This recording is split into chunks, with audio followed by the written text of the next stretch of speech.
नमस्कार दोस्तों, मैं फ़रज़ान आप लोगों का स्वागत करता हूं नेट जेआरएफ स्टडी सेंटर पर। तो आज का हमारा टॉपिक है टी.एच. ग्रीन, जो कि राजनीतिक विज्ञान के पाश्चात्य राजनीतिक विचारक पार्ट से है। तो जैसे कि आप जानते हैं और हम पहले भी बता चुके हैं कि ये हमारी सीरीज़ है जो पॉलिटिकल साइंस की, वेस्टर्न पॉलिटिकल थिंकर्स की चल रही है हमारी। तो आज के हमारे जो विचारक हैं टी.एच. ग्रीन है। इससे पहले भी हमने जो विचारक कराए हैं तो उनमें हमने प्लेटो से लेकर ग्रीन तक कंप्लीट करा दिए हैं। तो आज का टॉपिक हमारा टी.एच. ग्रीन का रहेगा। तो टी.एच. ग्रीन क्या है कि इनका कुछ हमने हेडिंग्स जो बनाए हैं वो आपको एक बार शॉर्ट फॉर्म में दिखा देते हैं। पहले टी.एच. ग्रीन का इंट्रोडक्शन रहेगा। इंट्रोडक्शन के बाद अगला हमारा राजनीति का वैचारिक या राजनीति का नैतिक आधार रहेगा, मॉरल फाउंडेशन ऑफ पॉलिटिक्स। उसके बाद हमारा सामान्य हित की संकल्पना है। सामान्य हित की संकल्पना के बाद हम स्वतंत्रता और अधिकारों से संबंधित जो इनके विचार हैं वो पढ़ेंगे टी.एच. ग्रीन के। अगला हमारा रहेगा कल्याणकारी राज्य का औचित्य क्या है, राज्य के कार्य क्या हैं, इसमें पढ़ेंगे हम। तो उसके बाद हम देखेंगे कल्याणकारी राज्य का लक्ष्य क्या है टी.एच. ग्रीन के अनुसार।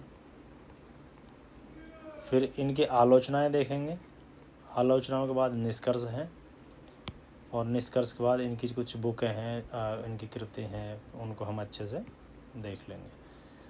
तो आइए शुरू करते हैं। एक इम्पोर्टेंट सूचना है आप लोगों के लिए।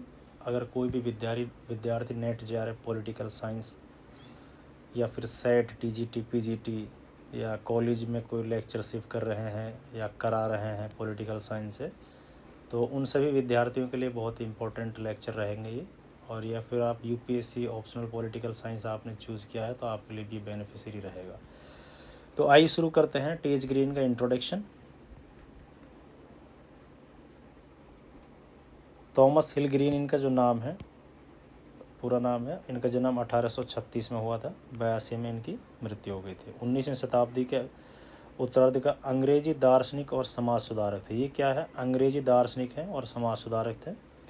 ग्रीन का मुख्य योगदान ये था कि उसने जॉन लॉक के प्राकृतिक अधिकारों के सिद्धांतों और जेरेमी बेंथम के उपयोगितावाद के जो सिद्धांत हैं उनका खंडन करते हुए नैतिक आधार पर उदारवाद का पुनर्निर्माण किया है। इस तरह कल्याणकारी राज्य की संकल्पना को बढ़ावा दिया। उसने उदारवाद को आदर्शवाद की मान्यताओं के साथ जोड़कर नया रूप प्रस्तुत किया। 1880 से 1920 तक ग्रीन ने राजनीतिक दर्शन में ग्रेट ब्रिटेन में विश्वविद्यालय शिक्षा और राजनीतिक नीति पब्लिक पॉलिसी को जितना प्रभावित किया उतना जॉन स्टुअर्ट मिल ने भी नहीं किया। उपयोगितावाद को भी, जो उपयोगितावादी विचारधारा है उसको भी इन्होंने बहुत ज़्यादा प्रभावित किया। यानी जो उपयोगितावाद है और यानी उदारवाद प्लस आदर्शवाद, इन दोनों का इन्होंने एक नया रूप विकसित किया है। और उस टाइम पर जो विचारधाराएं चल रही थी वो थी उपयोगितावाद। किसका था उपयोगितावाद? जेरेमी बेंथम का। तो इन्होंने दोनों का खंडन किया है और दोनों को मिलाकर एक नया जो विचार है वो प्रकट किया था, जिसको हम आगे पढ़ेंगे। ठीक है। राजनीति का नैतिक आधार क्या है? अब ये नैतिकता की बात करते हैं, यानी नैतिक आधार मॉरल्स की बात करते हैं ये। तो आइए देखते हैं आगे मॉरल्स के बारे में क्या बोलते हैं। राजनीति का नैतिक आधार क्या है? आदर्शवाद की मान्यताओं से प्रभावित होकर ग्रीन ने यह तर्क दिया है कि राजनीति और तत्वमीमांसा के बीच सीधा संबंध है। यानी जो राजनीति और तत्वमीमांसा है उनके बीच में सीधा संबंध है। अनुभववाद के समर्थक जैसे डेविड ह्यूम है, जेरेमी बेंथम है, जेस मिल हैं, यह मानते हैं कि तथ्यों का सही ज्ञान इंद्रियों यानी सेंस ऑर्गन्स, आँख, कान, नाक, जिह्वा, त्वचा के अनुभव पर आधारित है। अतः वे तत्वमीमांसावादी क्या बोलते हैं? तत्वमीमांसा को कोई मान्यता नहीं देते हैं ये लोग। इसके विपरीत ग्रीन ने नैतिक ज्ञान को यथार्थ ज्ञान के रूप में मान्यता देते हुए यह मान्यता रखी है कि नीति शास्त्र ऐसी कड़ी है जो राजनीतिक और तत्वमीमांसा के साथ जोड़ती है। यानी जो नीति शास्त्र है वो ऐसी कड़ी है जो राजनीतिक शास्त्र यानी राजनीति और तत्वमीमांसा को एक साथ जोड़ती है। समाज में नैतिक अन्याय को देखकर ग्रीन ने, जो समाज में नैतिक अन्याय है उसको देखकर ग्रीन ने गहरी चिंता प्रकट की और ऐसे नैतिक सिद्धांतों की पैरवी की जिनसे इस अन्याय को दूर किया जा सकता है। यानी जो नैतिक अन्याय जो समाज में फैला हुआ था उसको दूर करने के लिए इनके जो विचार हैं वो हैं। इस तरह ग्रीन ने उदारवाद को जो नया जोड़ दिया वह कोई क्षणिक परिवर्तन नहीं था, बल्कि उसने 2 पीढ़ियों तक ब्रिटिश उदारवाद को अपने रंग कर रखा।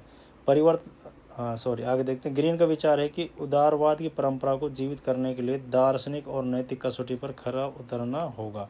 ब्रिटिश उदारवाद को अनुभववाद और उपयोगितावाद की जिस नींव पर खड़ा किया गया वह खोखली हो चुके। यानी जो अनुभववाद और उपयोगितावाद की जो 2 विचारधाराएं हैं जिनको उस टाइम माना गया, वो क्या है कि ये बोलते हैं जिस नींव पर वो खड़ी की गई हैं वो खोखली हो चुकी हैं।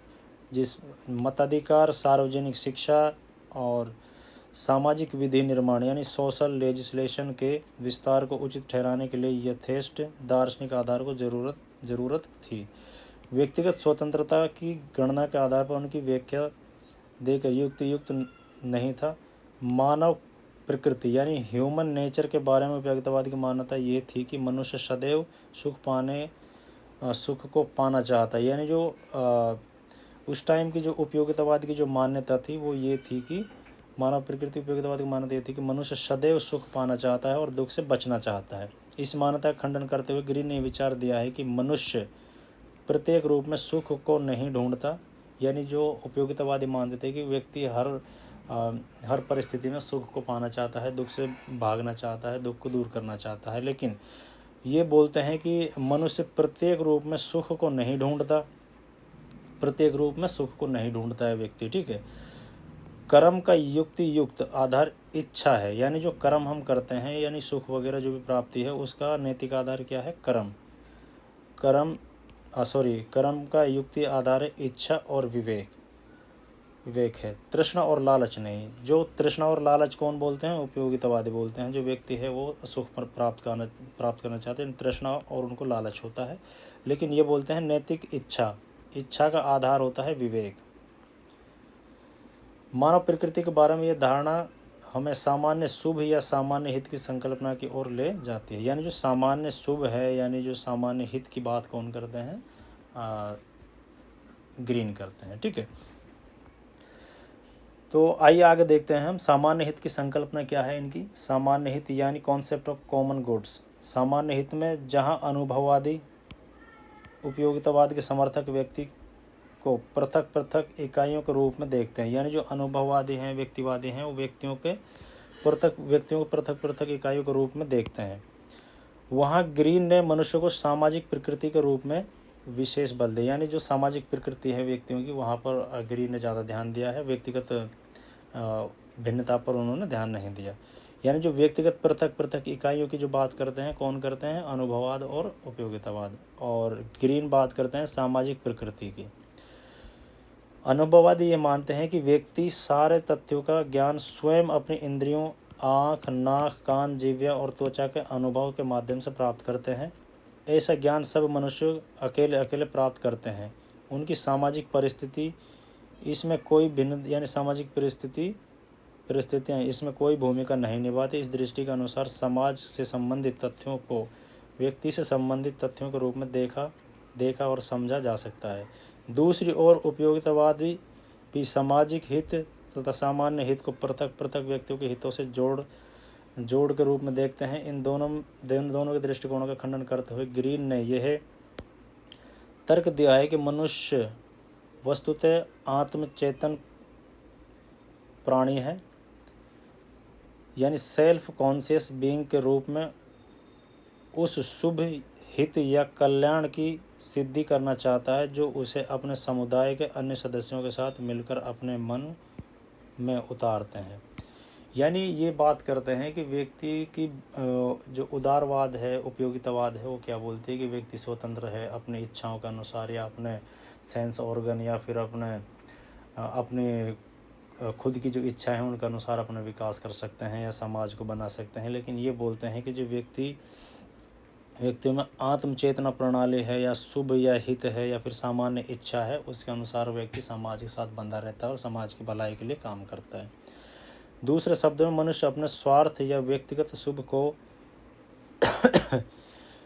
उतना अच्छी तरह नहीं पहचानता जितना अच्छे तरीके से वो सामान्य शुभ या सामान्य हित को पहचानते हैं। तो व्यक्ति अलग अलग जो व्यक्ति हैं वो अपने स्वयं के जो हित हैं उनको इतना अच्छे तरीके से नहीं पहचानते हैं जितना वो सामाजिक हित और सामाजिक शुभ या सामान्य शुभ की इच्छाओं को ज़्यादा मानते हैं। यानी सामान्य हित और सामान्य शुभ को वो ज़्यादा मानते हैं क्योंकि वो समाज की भलाई के लिए है। व्यक्ति का ऐसा नेचर होता है। ये कौन बोलते हैं? ये ग्रीन बोलते हैं।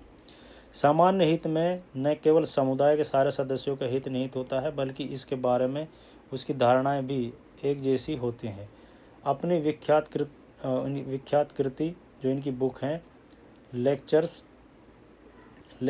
On the political obligation, lectures on the political obligation इनकी बुक है। इसमें ये राजनीतिक दायित्वों के सिद्धांतों की व्याख्या की गई है। इनकी जो बुक है 1885 में प्रकाशित होती हैं। तो इनमें ये विचार देते हैं। ग्रीन ने आदर्श राज्य की परिभाषा इन शब्दों में दी है। जो आदर्श राज्य होगा वो उनकी जो परिभाषा है वो किस आधार पर इन्होंने दी है वो देख लेते हैं। ऐसी संस्था है यानी राज्य ऐसी संस्था है जिनका ध्येय सामान्य हित को बढ़ावा देना, सामान्य हितों का विचार ही राजनीतिक दायित्व हैं यानी पॉलिटिकल ऑब्लिगेशन का आधार है। अतः राज्य को केवल वहीं तक कानून बनाने का अधिकार है जहाँ तक सामान्य हित का साधक हो, यानी सामान्य व्यक्तियों के हितों का साधक हो, और व्यक्ति भी कानून का पालन करने के लिए वहीं तक बाध्य हैं जहां तक वे सामान्य हित के अनुरूप हो। दूसरी ओर यदि व्यक्ति यह समझते हों कि राज्य में किसी आदेश का विरोध करके सामान्य हित की रक्षा यानी सामान्य हित की रक्षा कर सकते हैं तो उनका राजनीतिक दायित्व उन्हें विरोध प्रकट करने को बिल्कुल नहीं रोकता। यानी ये कहने की कोशिश कर रहे हैं राज्य का जो दायित्व है वो ये है कि व्यक्ति के कल्याण की ओर काम करें या फिर ऐसी परिस्थितियां उपलब्ध कराएं जिससे व्यक्ति का विकास हो। अगर ऐसा व्यक्तियों को लगता है कि जो राज्य है वो उनके सामान्य इच्छा में बांधा डाल रहा है या सामान्य हित के लिए काम नहीं कर रहा है तो वो विरोध व्यक्ति कर सकता है। किस में बोला गया है? सामान्य हित की संकल्पना में बोला गया है। ग्रीन के अनुसार सामान्य हित की चेतना ही मनुष्यों को अपने कर्तव्यों, ये जो सामान्य हित की जो चेतना है मनुष्यों को अपने कर्तव्य स्वीकार करने की प्रेरणा देते हैं। ठीक है।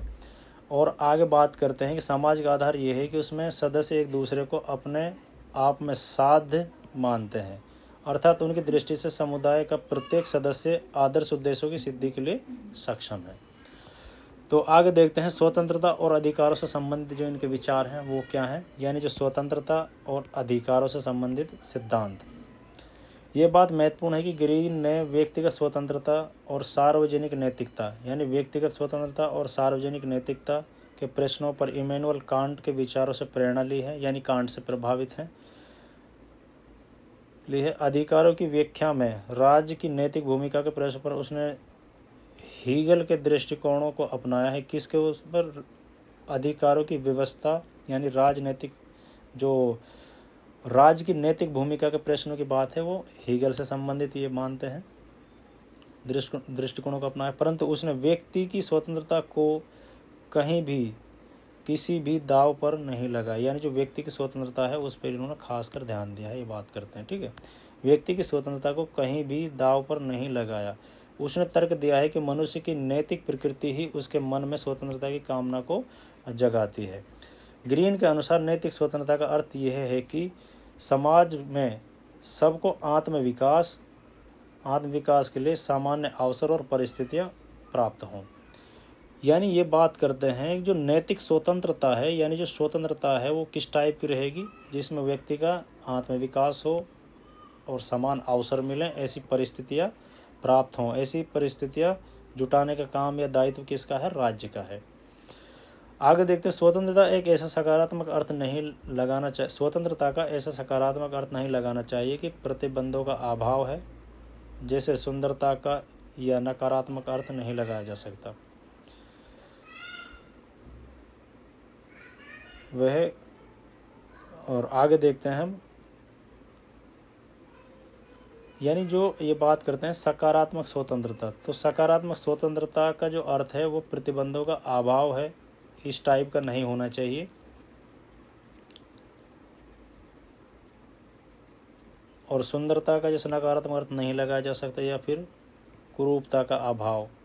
तो ये बात करते हैं कि जो राज्य है वो व्यक्ति को स्वतंत्र कहाँ तक करेगा, ऐसी परिस्थिति उपलब्ध करेगा कि जिसमें व्यक्ति का समान अवसर की जो परिस्थितियाँ उसको उपलब्ध कराई जाएंगी और आत्म विकास होगा, ये राज्य के द्वारा ही कराया जाएगा। इसमें वो स्वतंत्र रहेगा और उसको अधिकारी दिए जाएंगे। ठीक है, तो आगे देखते हैं कल्याणकारी राज्य का औचित्य क्या है। Justification of the welfare state, राज्य का कार्य क्षेत्र क्या है, तो इसमें देख लेते हैं। ग्रीन के अनुसार राज्य को सर्वोपरि शक्ति संप्रभुता मनुष्यों के नैतिक अधिकारों को लागू करने का साधन मात्र है। यदि सब मनुष्य सब जगह सबके लिए आदर्श वस्तुओं की कामना करते हैं और कोई किसी के मार्ग में बाधा उत्पन्न न करता हो, समाज स्वचालित होता हो, इसमें राज्य की सत्ता या संप्रभुता स्थापित करने की आवश्यकता नहीं होती। यानी अगर व्यक्ति खुद ऐसा सेल्फ रिगार्डिंग है, सर्वोपरि है, यानी किसी के जो काम है उनमें बाधा उत्पन्न नहीं करता है, यानी ऐसा समाज जहाँ पर एक व्यक्ति दूसरे व्यक्ति की स्वतंत्रता का सम्मान करे, जहाँ पर अव्यवस्था उपलब्ध ना हो। और अगर हम बात करें कि सभी के आदर्श वस्तुओं और सभी के लिए आदर्श वस्तुओं की कामना करते हों, कोई किसी के मार्ग में बाधा उत्पन्न ना करता हो और समाज स्वचालित हो, तो वहाँ पर राज्य की सत्ता या प्रभुत्व स्थापित करने की कोई भी ज़रूरत नहीं है। यानी राज्य को यहाँ पर ये बोलते हैं कि राज्य को ऐसे समाज में होना ही नहीं चाहिए। परंतु व्यवहार में ऐसा नहीं है। व्यवहार में मनुष्य में दो तरह की इच्छाएं पाई जाती हैं, सद इच्छा यानी गुडविल और तात्विक इच्छा। सद इच्छा तो मनुष्य को दूसरों के अधिकारों को सम्मान करने की प्रेरणा देती है, परंतु तात्विक इच्छा उसे इस कर्तव्य से विमुख कर सकती है।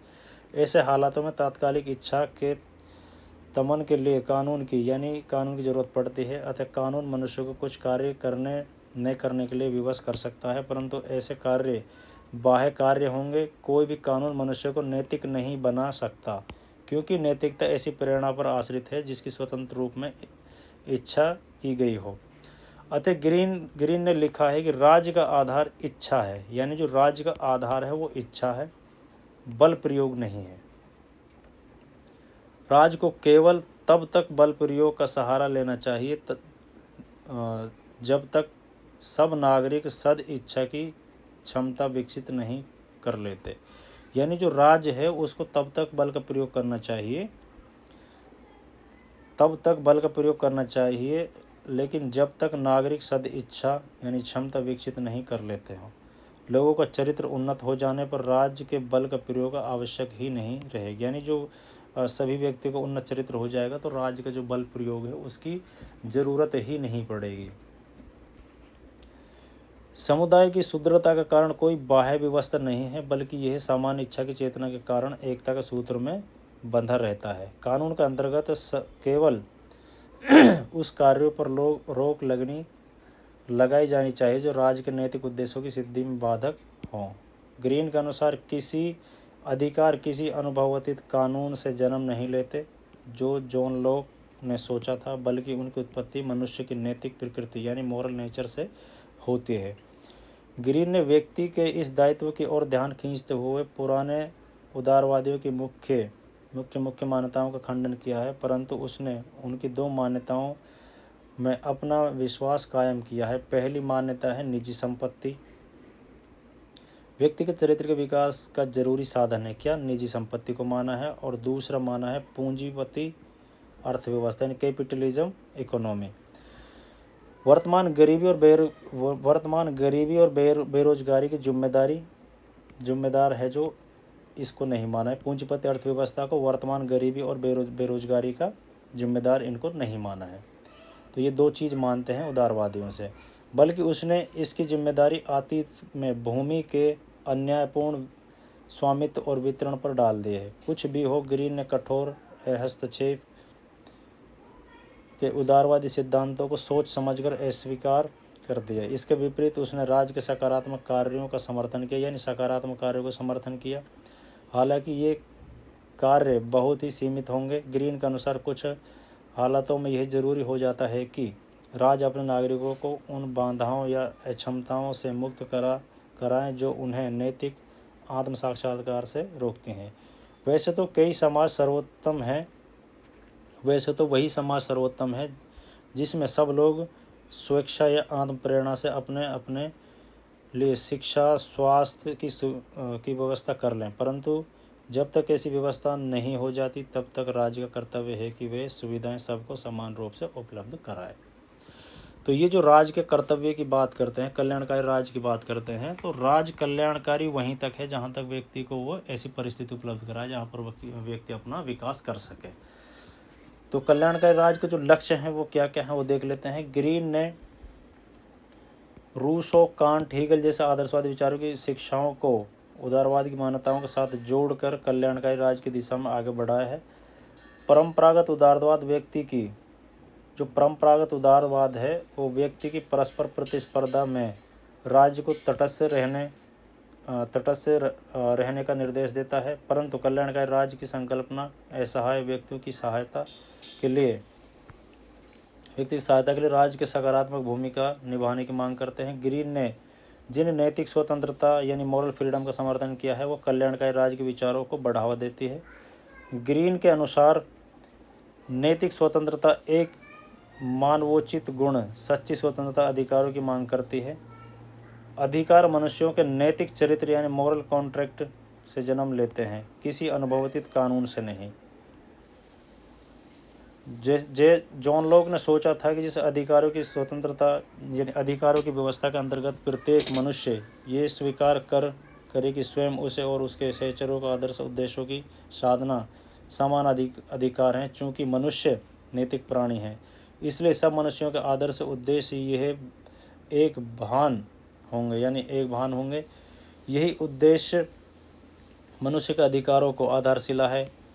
वस्तुतः मनुष्य के अधिकार व्यवस्था की मांग करते हैं जिनमें सब मनुष्य अपार शिला उद्देश्यों की सिद्धि कर सकें। ग्रीन राज्य और समाज के स्पष्ट अंतर करते हुए, यानी जो ग्रीन है और राज्य और समाज में स्पष्ट अंतर करते हैं और बात करते हैं कि अधिकार राज्य या कानून मान्यता पर आश्रित नहीं है, यानी जो अधिकार हैं वो राज्य की मान्यताओं पर आश्रित नहीं है बल्कि समाज की मान्यताओं पर आश्रित हैं, जिसका स्रोत समुदाय की नैतिक चेतना ही राज्य के लिए उत्तरदायी है।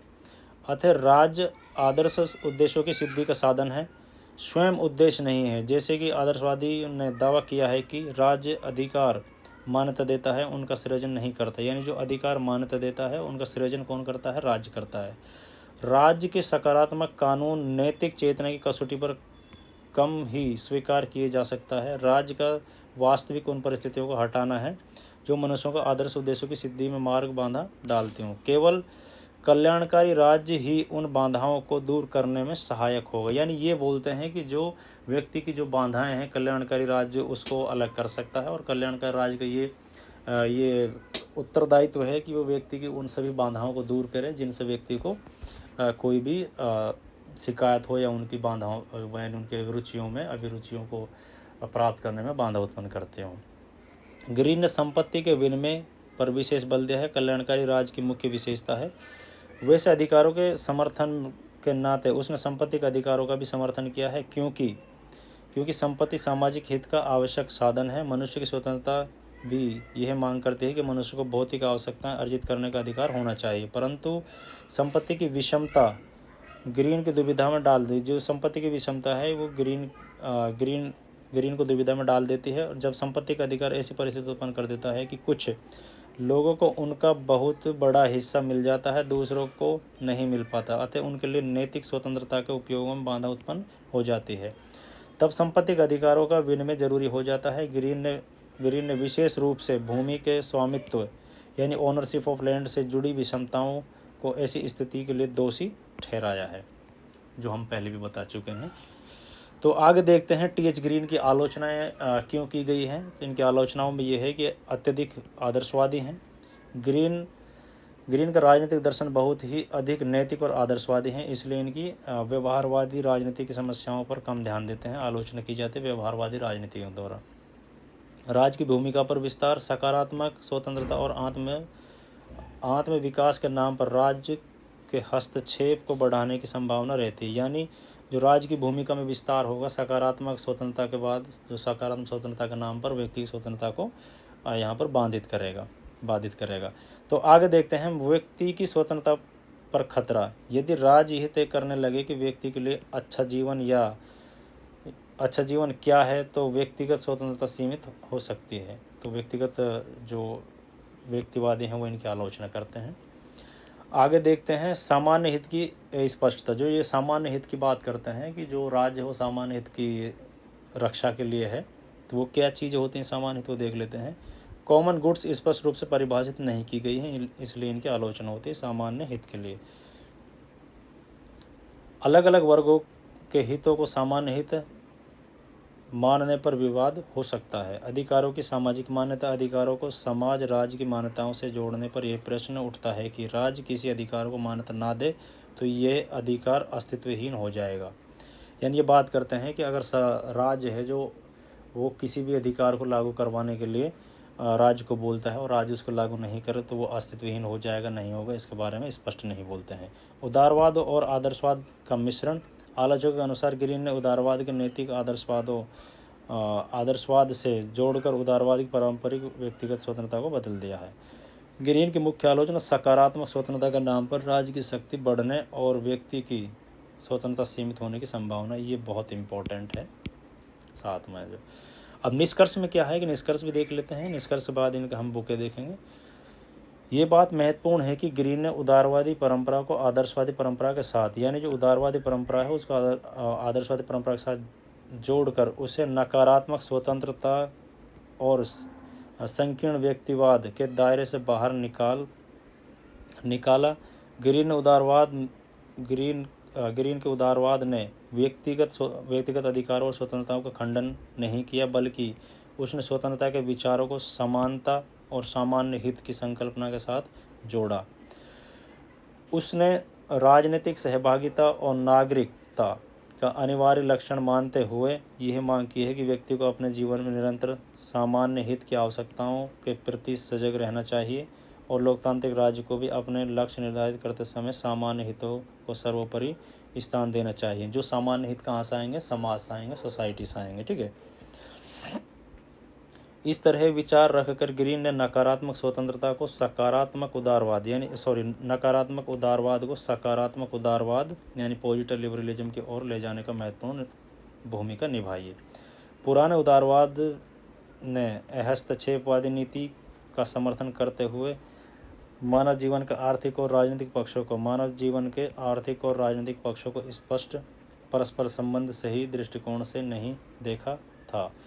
उसने यह अनुभव नहीं किया था कि जब राजनीतिक जीवन में स्वतंत्रता की मांग की जाती है तो उसके साथ आर्थिक जीवन में समानता की मांग भी जुड़ी रहती है। ग्रीन ने व्यक्ति के पृथक हितों की मान्यता न देते हुए यह मांग की है कि सब व्यक्तियों को एक वस्तु परक नैतिक मापदंड ऑब्जेक्टिव मॉरल स्टैंडर्ड के प्रति अपनी प्रतिबद्धता का प्रमाण देना चाहिए। ये विचार प्रस्तुत करके उसने समकालीन समुदायवादियों के अग्रदूत की भूमिका निभाई। यानी जो समकालीन समुदायवादी हैं उनका ये अग्रदूत की भूमिका इन्होंने निभाई है। तो आइए इनके कुछ बुकें देख लेते हैं। बुकों में ये है कि इनका जो पहला बुक है introduction to the Hume treatise on human nature, तो ह्यूम के दर्शन पर परिचय, प्रोलिगोमेना टू इथिक्स, नैतिक दर्शन की ओर, जो लिखी गई 1883 में 2 बुकें लिखी गई थी। एक था lectures on the philosophy of can't के ऊपर थी, ये ह्यूम के ऊपर है, कांट के दर्शन पर व्याख्या। और इनका वेरी इंपॉर्टेंट बुक है lectures on the principle of political obligation, तो ये इनका मेन बुक है। Lectures on the principle of political obligation में राजनीतिक दायित्व, राज्य और अधिकारों की बात की गई है।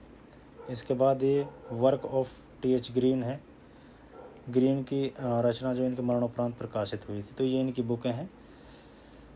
तो इस बुक में इन्होंने जो इनकी पॉलिटिकल ऑब्लिगेशन बुक है, लेक्चर्स ऑन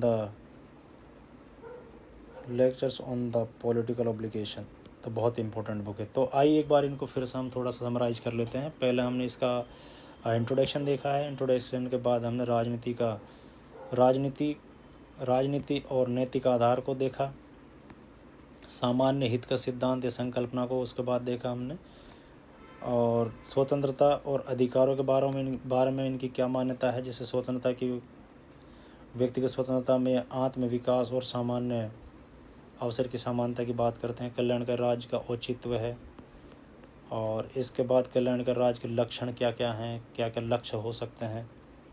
कुछ इनकी आलोचनाएं देखी गई हैं, जिसमें हमने आदर्शवाद के अनुसार इनकी आलोचना सकारात्मक स्वतंत्रता के ऊपर है, फिर व्यक्तिवादी स्वतंत्रता को खतरा के ऊपर है, सामान्य हित के लिए है। तो ये देखा, निष्कर्ष में हमने इसको समराइज़ कर लिया। तो आई होप ये क्लास आप लोगों को अच्छी लगी होगी। अगर ये आप लोगों की क्लास अच्छी लगी है तो इसको आप ज़्यादा से ज़्यादा अपने सहपाठी या दोस्तों के लिए शेयर करें। और आने वाली जो हमारी क्लासें रहेंगी इसी टाइप से हम जो पॉलिटिकल साइंस के 10 चैप्टर हैं, जिसमें पहला हमारा पाश्चात्य राजनीतिक विचारक है, उसके बाद हमारा दूसरा जो चैप्टर शुरू होगा वो हमारा भारतीय राजनीतिक विचारक रहेगा, इंडियन पॉलिटिकल थिंकर्स। तो आई होप ये क्लास आप लोग अच्छी लगी होगी। अगर अच्छी लगी है तो इसको शेयर करें, कमेंट करें, लाइक करें, सब्सक्राइब करें चैनल को, ज़्यादा से ज़्यादा हमारे साथ जुड़े रहें। Thank you so much. जय हिंद, जय भारत।